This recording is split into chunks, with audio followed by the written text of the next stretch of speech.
2 tahun ini kita berhadapan dengan COVID-19 dan dalam minggu ini kalau kita dengar berita ataupun rakan-rakan di sekeliling kita, ini musim demam.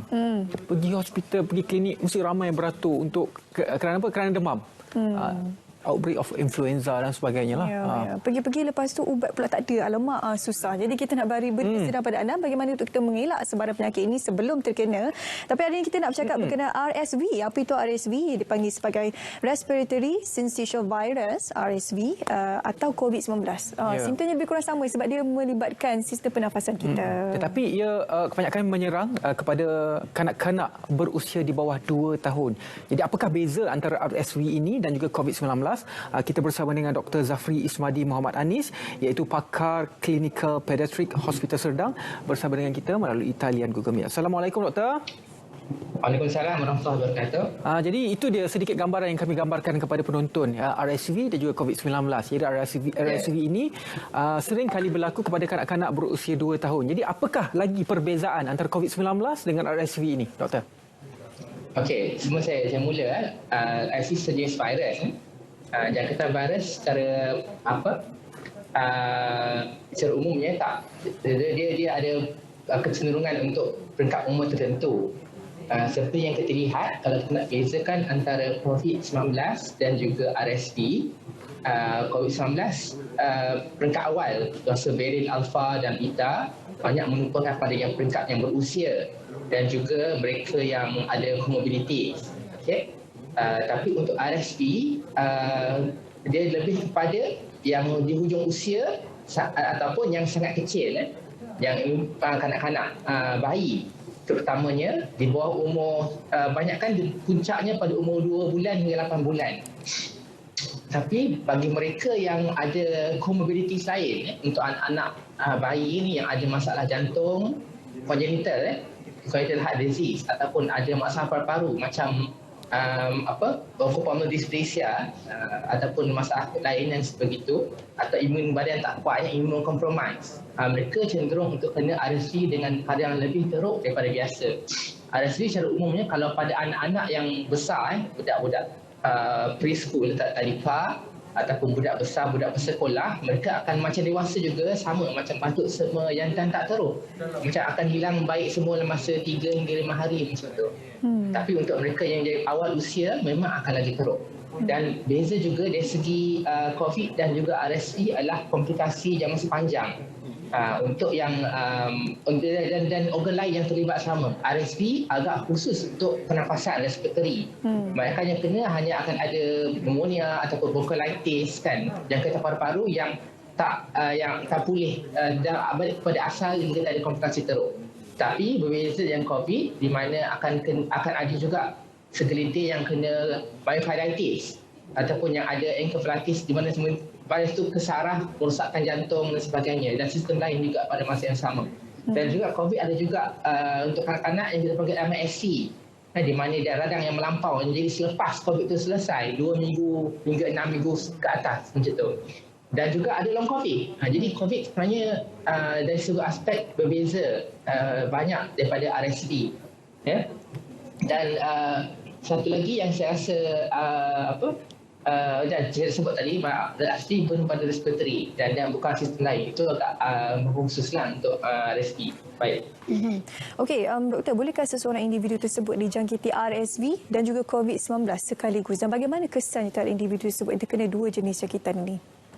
Dia sebenarnya nak kata jarang kita jumpa 2 jangkitan serentak, tapi bukan kata tak boleh berlaku, masih boleh berlaku. Tapi disebabkan pada kami sebagai seorang clinician, orang yang merawat ni, pada kami kita rawat apa yang situasi yang berlaku tu. Boleh jadi kedua-duanya ada sama, tapi kalau manifestasi simptomnya dan tanda-tandanya adalah respiratory, jadi kita bantu setakat yang kita punya peringkat tu lah. Mereka perlu bantuan pernafasan, kita bagi oksigen, bagi bantuan pernafasan dengan non-invasive ventilation ataupun invasive ventilation, ataupun dengan antibayotik dan sebagainya. Macam tu lah secara umumnya. Jadi kalau seseorang itu dijangkiti oleh RSV ini, kanak-kanak yang berumur 2 tahun ke bawah ini, berapa lama yang diambil masa untuk kembali pulih? Kalau misalnya dia 2 tahun, bagi saya kalau 18 bulan ke atas tu nak kata dia RSV, biasanya tak teruk. Selalunya teruknya yang setahun ke bawah. Dan kalau yang kebanyakan kanak-kanak tak teruk jangkitannya. Melainkan mereka yang ada komoditas seperti lah, comorbidities tu, itu akan teruk lebih teruk daripada biasa. Tapi rata-rata jangkitan selesai dalam masa kurang pada seminggu. Ada segelintir yang akan lambat sikit, tapi bukan selalu. Tak jarang kita jumpa yang macam tu, ataupun kalaupun melampaui tempoh tu disebabkan oleh kita panggil secondary infection, jangkitan sekunder, di mana bakteria ataupun kuman lain juga dah masuk turut menjangkiti anak-anak yang ada RSV ini.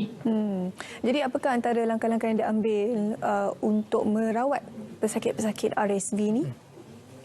Kebanyakan jangkitan RSV secara umumnya rawatan apa yang kita panggil sebagai supportive care. Kita akan jaga, akan tampung apa yang kita rasa kekurangan maksudnya. Sebab RSV ni jangkitan dia baik pneumonia ataupun bronchiolitis, dia adalah self-limiting, kita istilahkan. Self-limiting maksudnya dia akan baik dengan sendirinya, jarang akan ada komplikasi jangka sepanjang. Okey, jadi kalau ada kata dia masalah pernafasan, perlu oksigen, kita akan bagi oksigen sama ada melalui yang tube kecil nasoprong ataupun mask dan sebagainya, atau perlu bantuan pernafasan yang lebih tinggi, kita akan bagi non-invasive ventilation macam high-flow cannula ataupun CPAP ataupun BACPAP support. Kalau pneumonia teruk lagi, mungkin perlu intubation. Kita masukkan tube dalam saluran pernafasan untuk bantu mesin akan bantu bernafas. Itu pun kita akan buat. Kadang-kadang kalau kita akan juga menggunakan antibiotik, kita akan bagi bantuan air, masukkan IV drip masukkan air untuk supaya kita, sebab dia kadang-kadang dia hydrated dan sebagainya. Jadi apakah risiko komplikasi jika kaedah rawatan dan juga penjagaan itu tidak dilakukan seperti mana yang disarankan oleh doktor? Kalau kebanyakan RSV ini baik dengan sendiri tanpa banyak isu sebenarnya. Cuma kadang-kadang kalau yang ada masalah jantung ataupun paru-paru lah, benda ni akan menambah terukkan situasi yang ada. Dengan jantung yang sudah sedia tak elok dengan congenital heart disease tu, dia mungkin akan menyebabkan perlu bantuan lebih untuk tekan darah yang rendah dan sebagainya. Dan kalau kita biar, mungkin kuman bakteria juga masuk. Benda macam ni komplikasi yang lain yang kita tengok. Tapi kalau kita biasa kebanyakan masa, kalau kita rawat dengan baik, insya-Allah tak akan berlaku seperti itu. Bagaimana setakat ini taraf ataupun peratusan kes jangkitan RSV dekat Malaysia ni? Sebab kalau kita lalu di media sosial tak ada banyak sangat kes dilaporkan di sana, tapi kita perlu ambil perhatian kerana ianya merupakan penyakit yang lebih kurang sama dengan penyakit yang berkaitan dengan sistem respiratori lain. Jadi bagaimana statistiknya setakat ini di Malaysia, doktor? Saya tak ada maklumat pasal statistik tu, tapi bezanya kita negara dengan iklim tropikal lah, khatulistiwa macam berbeza dengan di barat. Kalau di hemisfera utara kan, yang 4 musim. Kemuncak RSV selalunya pada musim sejuk, bulan Disember hingga Mac. Tapi bagi kita di Malaysia, dia berlaku sepanjang tahun. Maknanya akan sentiasa ada RSV ni, jangkitan RSV ni, dia tak sebanyak di sana sebenarnya. Dia lagi sikit, tapi dia taburannya berterusan sama saja sepanjang tahun. Dengan RSV tak boleh kata dia musiman. Dia sebenarnya ada sahaja dia dalam masyarakat sebenarnya. Tanpa kita sedar, cuma kita check atau tak check sahaja. Dan kemampuan tu yang membezakan. Ada kita tahu atau tak. Kadang-kadang ada tempat yang memang dia siasat, kata dia ambil sampel dan hantar ke makmal. Tapi kebanyakan anak-anak ni tak teruk je, kita jarang. Ataupun mungkin tak terfikir pun, tak buat pun dekat klinik kan, untuk kita yang macam tu.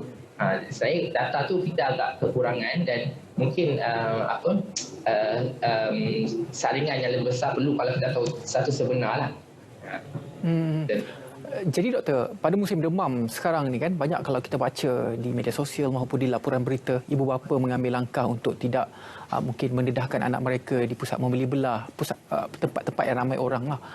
Jadi adakah dengan cara begini kita mampu untuk mengawal RSV ini di kalangan masyarakat kita? Ya, RSV ni seperti mana COVID juga. cara sebarannya pun sama. Droplet spread. Maknanya kita bercakap, kita batuk, kita bersin, kita akan menerbangkan virus tu bagi mereka yang ada virus tu lah. Jadi memang 3W, 3C kita kena amalkan untuk mencegah daripada penularan apa-apa juga. Influenza termasuk kan. Banyak lagi virus yang seperti ini juga para-influenza pun sama, COVID pun sama.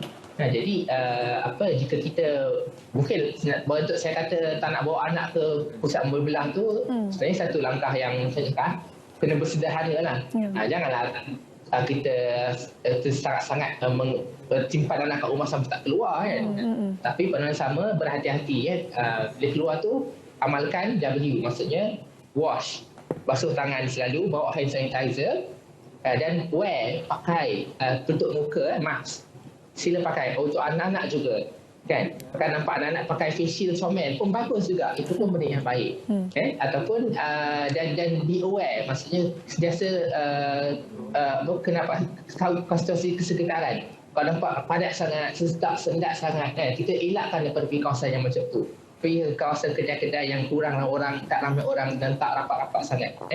Yang kedua, kita nak kena elak tempat crowded, tempat sempit, tutup, confined space, dan juga kalau rapat sangat, jangan kita merapati sangat dengan orang yang kita nampak ada simptom, terutamanya ada simptom batuk dan sebagainya macam tu. Langkah-langkah ini memadai untuk mencegah kebanyakan jangkitan. Tapi walaupun macam tu, RSV sangat mudah berjangkit. Dia sama kumpulan dengan virus measles, campak, dan juga paravirus yang lain lah, macam para-influenza semua tu kan. Measles ni sangat mudah berjangkit kan. Dia kalau R0 sekarang 1, R0 ni masa seorang jangkit seorang lagi kan. Untuk COVID sekarang, untuk measles ni R0 dia 9 betul kan. Tinggi juga. Mana seorang yang kena campak dia boleh jangkit orang lain yang sama. Banyak juga. Bukan RSV pun kalau punya cirinya sama, jadi kebolehjangkitan pun agak tinggi. Macam tu. Okey, setakat ini bagaimana respon ibu bapa yang doktor pernah rawat apabila anak-anak mereka didiagnos oleh RCV? Apa antara respon yang diberikan oleh ibu bapa ini? Dia RCV kebanyakan sini tak teruk. Kebanyakan ibu bapa memang agak mula-mula tu macam mungkin tak tahu apa yang berlaku, tapi setelah dari penjelasan yang RSV ni bukan satu benda yang begitu bahaya kan. Jadi kebanyakan agak tenang, kebanyakan agak selesa dengan penjelasan diberi. RSV ni agak biasa, kira macam sama macam influenza, sama macam virus yang lain. Memang sudah lama berada di kalangan masyarakat kan.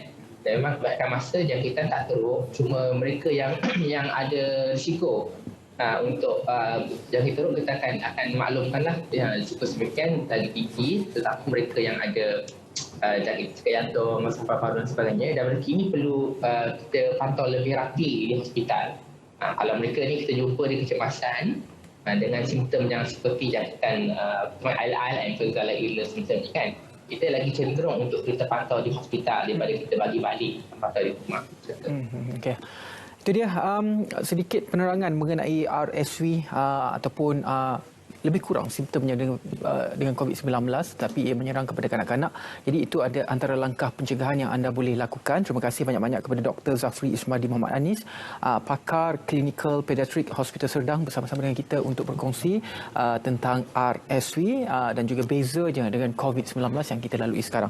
Baiklah, terima kasih banyak-banyak doktor. InsyaAllah ada rezeki nanti kita berjumpa lagi untuk bercakap mengenai topik kesihatan lain. Terima kasih.